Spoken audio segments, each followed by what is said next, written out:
Kakatapos lang natin gamitin yung ating twin lens reflex na camera. So this is the Minolta Automat.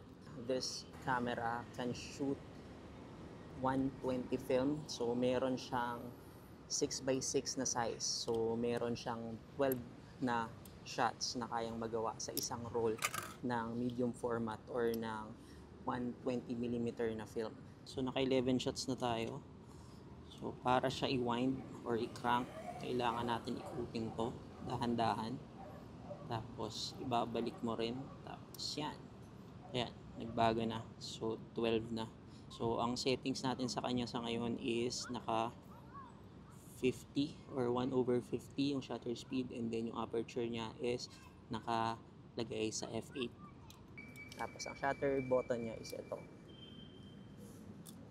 Narinig nyo ba yun? Tapos for focusing, yung mismong lens yung gumagalaw.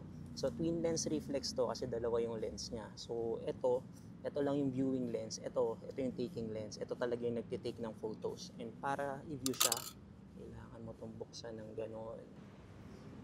Dito nyo makikita yung framing nyo. Tapos yung shutter speed, ito.